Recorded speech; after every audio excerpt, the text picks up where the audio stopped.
Hello, good afternoon. My name is Edward Talerico, the Industry Director for Aerospace and Defense here at Infor. I've been working at Infor since joining the Bond Company in 1996 with the Aerospace and Defense practice, working with many of our aerospace customers. And today I would like to talk about controlling costs in the aerospace and defense industry as part of our continuing series of manufacturing at the speed of change.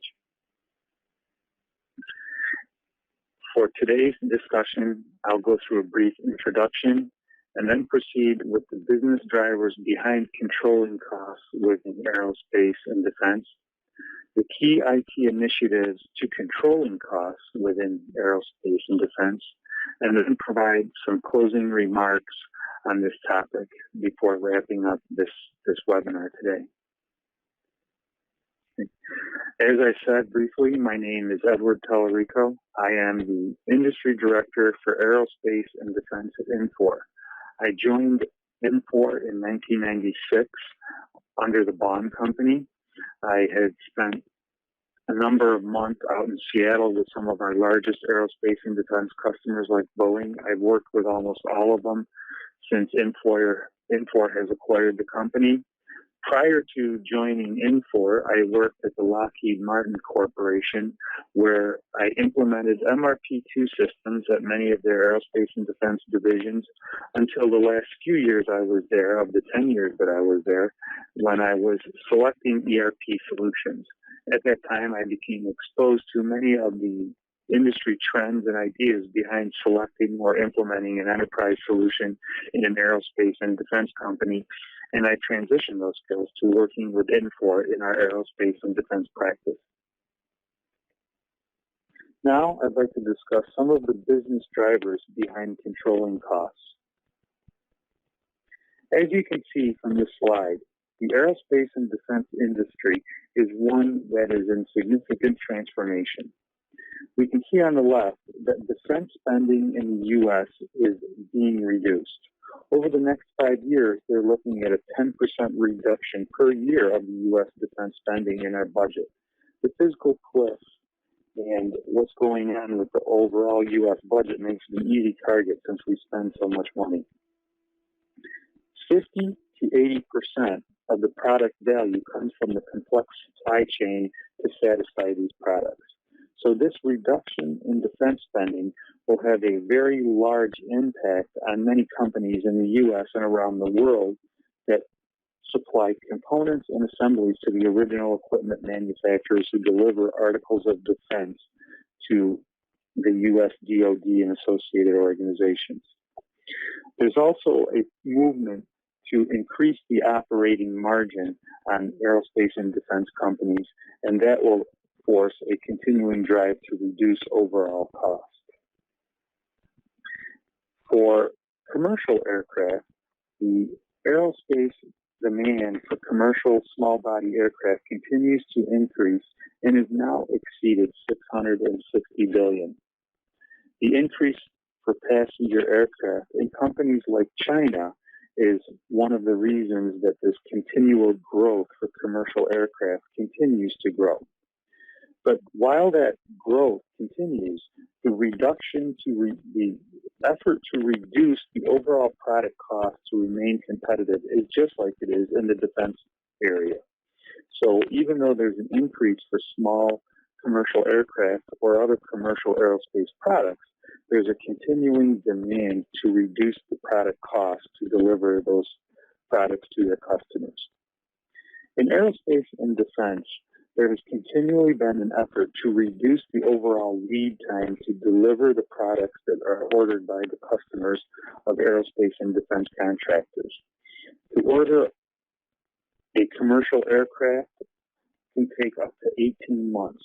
The effort to reduce that overall lead time from the time that the customer orders a product to the time that it is delivered to its customer is continually under scrutiny to be reduced.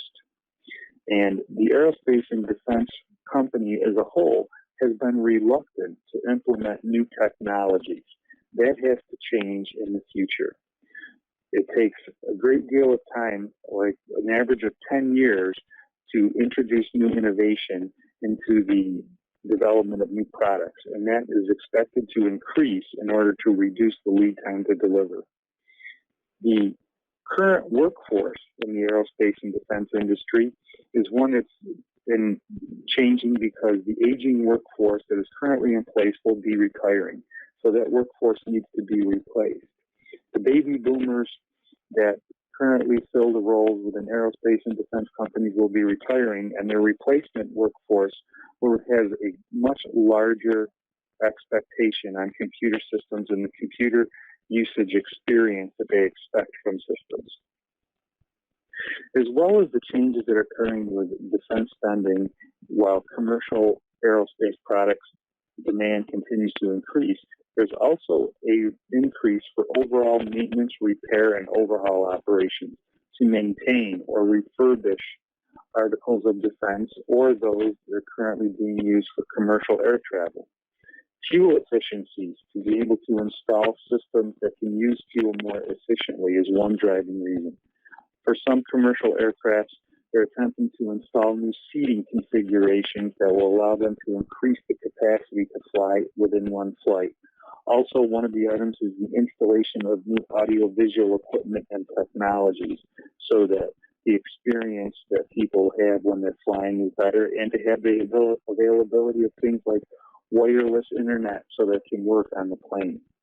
All of these things are combining to create an industry where the contractors that are remaining have to learn to move from defense manufacturing and delivery to commercially accepted practices for commercial aircraft and other commercial aerospace products, and also entering into the maintenance, repair, and overhaul business while reducing lead time and the overall cost to deliver the products that they manufacture in order to remain competitive.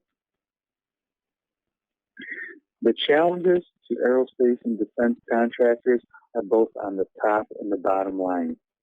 The effort to reduce lead time is necessary whether you're delivering defense or commercial aerospace products.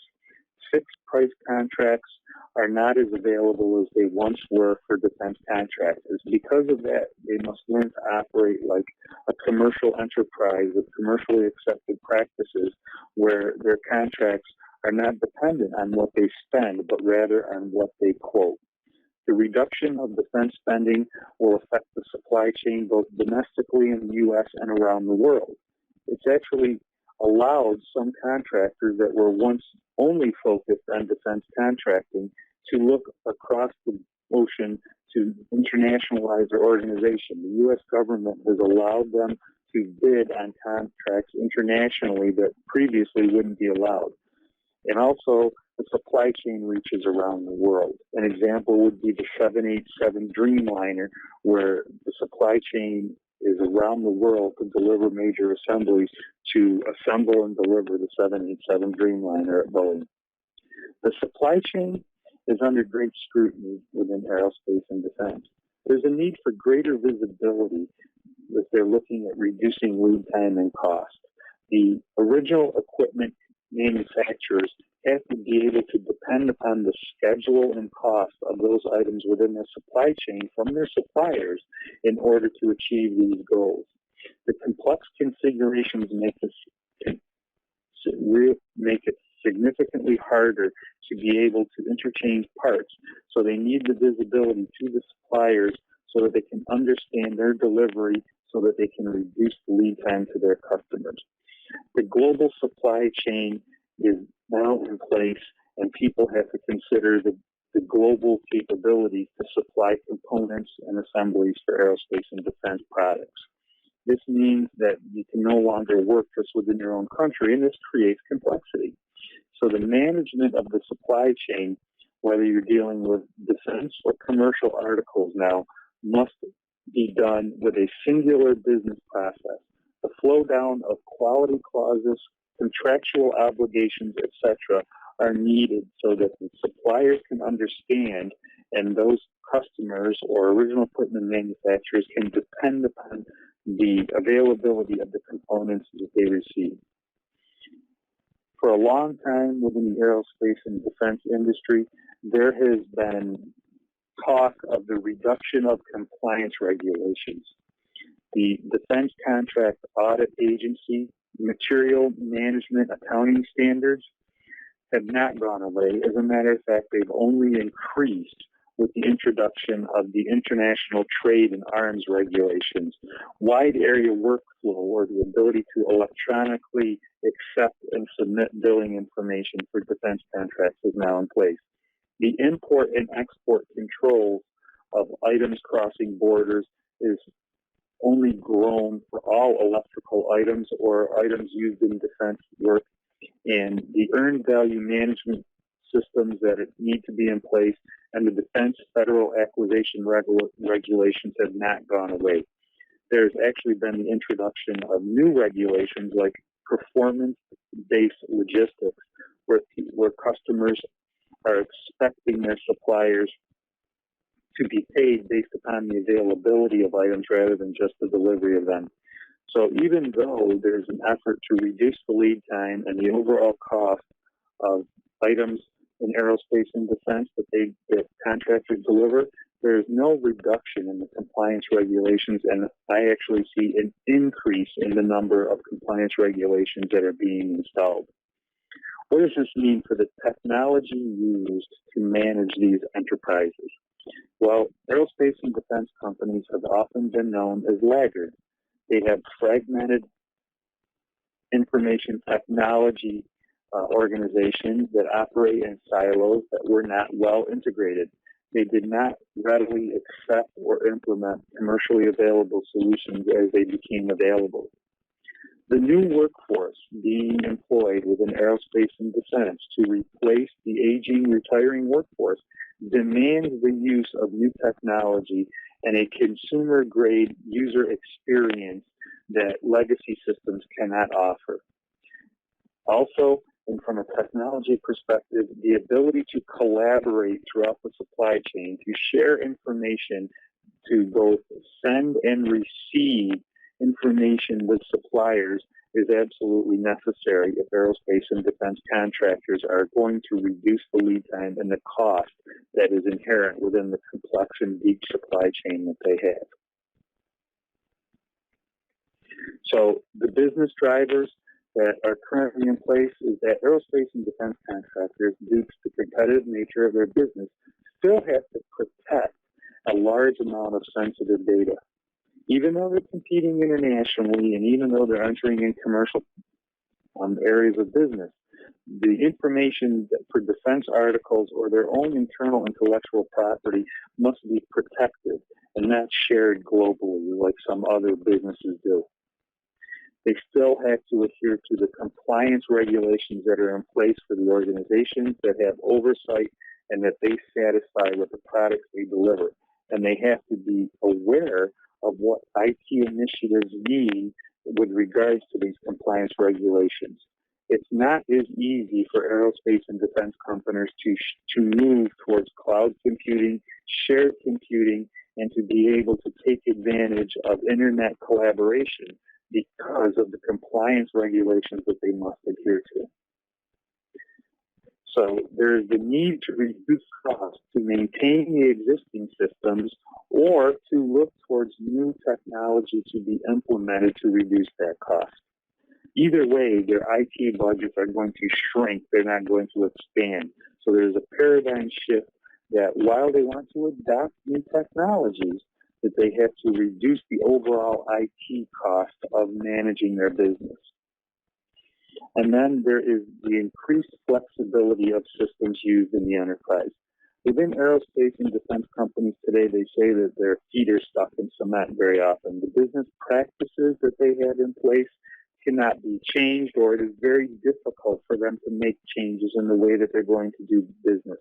And this has to change as companies shift their work from defense contracts to commercial contracts or to maintenance and repair and overhaul contracts, because the needs are different.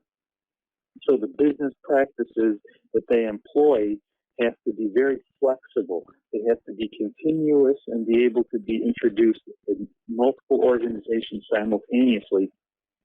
And the IT systems that are in place cannot be the inhibitor to that type of success, but rather the catalyst. Most importantly, aerospace and defense contractors strive for real-time access to data for analytical purposes. Their historical data is actually a company asset that they can depend upon for the quoting of new contracts, to win new business, and to be able to enter into maintenance contracts for articles that they had previously builded. The IT systems to integrate and provide the real-time access to this data is of paramount importance. To be able to have that information readily available at the touch of a button as quickly as possible is important for them to make very critical decisions in a timely fashion and ensure that their decisions are based upon accurate data. And most importantly, IT initiatives in aerospace and defense companies now have to be aligned with the growth of the enterprise. IT initiatives can no longer satisfy the internal needs of the company, but more the global needs of the company to remain competitive and be able to win new contracts or reduce the cost of existing work so that they can be competitive going forward. And the IT initiatives have to consider business process realignment, not only software and hardware needs. The most important thing for aerospace and defense contractors to look at when thinking about challenges that they have, the industry and the way that it's transforming, or the business drivers in front of them, is to think about how they can reduce operational costs of their business to manufacture and deliver to their customers and align their initiatives, whether for IT or in the business, to meet those goals. Typically, when we Infor introduce ourselves to a new client, or that when we're working with someone who wants to inspect our software for implementation, they come to us with their current architecture, and this is what we find. You can see that it's very complex. It doesn't seem to be well integrated. There's a lot of disparate systems, and that trying to even think about getting a consolidated view of the data with real-time access would almost be impossible. This leads us to the paradigm shift that I was speaking of earlier, where contractors have to consider IT initiatives that give them real-time access and will also reduce the cost, at the same time attempting to pursue new business and reduce lead time. It's not unusual for any aerospace and defense contractor to have an IT infrastructure that is as complicated as this one, or worse. Some have no integration other than manual business process flows. So how can we help with that? What can we do, and what would be most important for an aerospace and defense contractor that we speak to that has this type of infrastructure in place today? Well, that would come in the form of leveraging an integrated solution. As you can see from Infor, with our enterprise solutions, we include business intelligence and reporting solutions that have an integrated business vault for the storing of data for reporting purposes and analytics.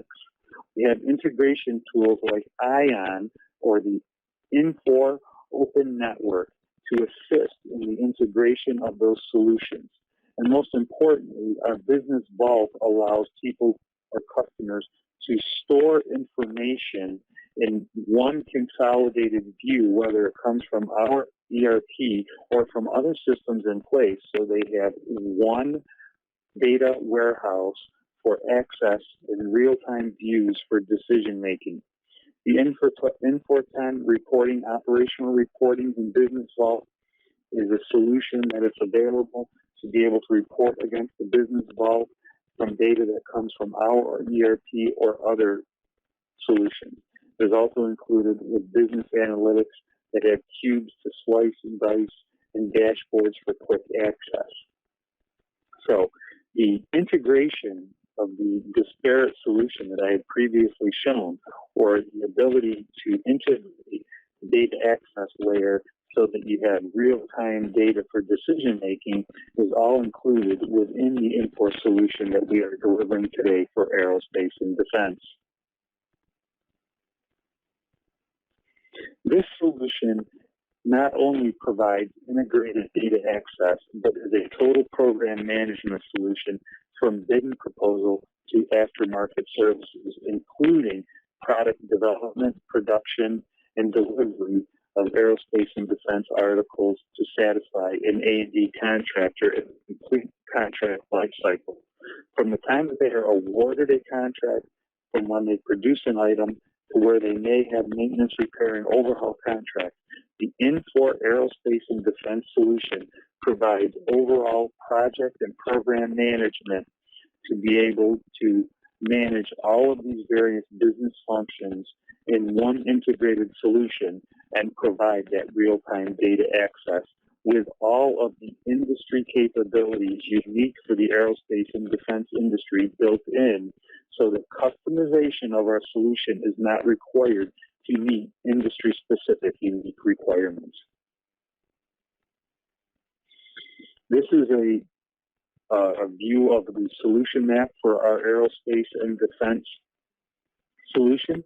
You can see that from customer relationship management to financial management, with all of the other components and modules that we offer Infor, you'll see that we have built in the industry capabilities directly into our solution, so you do not need to customize or find ways to meet these industry-specific requirements. We have the work breakdown structure built right into our solution with the ability to do progress billings. We also have integration for earned value management reporting, unit effectivity necessary for aerospace and defense contractors, contract management, including contract line items, serial tracking for complete maintenance, repair, and overhaul capabilities, stringent defense capabilities like borrow, payback, DPAS, slowdown, and the ability to track an as-designed versus an as-built versus an as-maintained bill of material. So if we look at the Infor solution and the key IT initiatives to controlling costs, we can see that adopting change is essential for aerospace and defense contractors to be successful in this industry today. We recommend that changes to the manufacturing industry as a whole need to be adopted by aerospace and defense contractors. They need to be able to include or adapt to demand changes very quickly and easily. They now need to be capable of operating in a global economy. IT flexibility is a requirement, not a nice to have. Collaboration using social media, mobile devices, and internet technology is required for the degree of collaboration that is necessary throughout the supply chain. Integration is required. It's not something that can be ignored any longer. Most management in aerospace and defense companies believe that it is already done, but the Infor Open Network is a means to complete that integration. Workflow and event-driven solutions are required so that the new workforce in aerospace and defense gets the same type of user experience to be more productive in their work like they were when they came to the workforce. And after delivery solutions are mandated by customers. It's not enough just to design and manufacture items for aerospace and defense customers today. It's now required that they be able to provide maintenance, repair, and aftermarket services to support those items after delivery and manufacturing. Specifically, in aerospace and defense, we will see defense budgets decrease, fixed price contracts will be, the elimination of them is increasing, competition will become global, and oversight overall will not decrease. And at the same time, they have to reduce cost and be able to reduce the lead time to deliver the items that they sell to their customers. We believe that adopting new IT technology, being able to collaborate more easily, take advantage of new technology, and providing a user experience that makes systems and IT technology an integral part of the business's growth strategy is the way to achieve this. Aligning IT and business solutions and the business is absolutely necessary as the solution to this problem. Aerospace and defense contractors need to look at cloud-based solutions for some areas of their business so that they can reduce the overall IT budget that they have right now. Utilization of mobile technology so that people have the capability to see data, perform analysis, regardless of where they are in the factory or on the road, is also a way to reduce the cost and be able to provide real-time data access. Adopting best practices. Aerospace and defense companies have been referred to as laggards for a long time now. They must adopt commercially available practices and have a singular business process for both defense, commercial, and for maintenance, repair, and overhaul contracts so that they can be interchanged depending on where the work needs to be done, and they have a reliable and repeatable process that they can depend upon. Standardizing the workflows is a large part of adopting best practices and having a singular business process. They cannot be specialized by contract or area of work any longer. They have to be able to accept commercially acceptable best practices and be able to standardize those across their company. And being different is no longer a differentiator. It is an inhibitor to growth and success, and aerospace and defense contractors must attempt not to be different, but to be unique in the products they supply, not in the way that they supply them.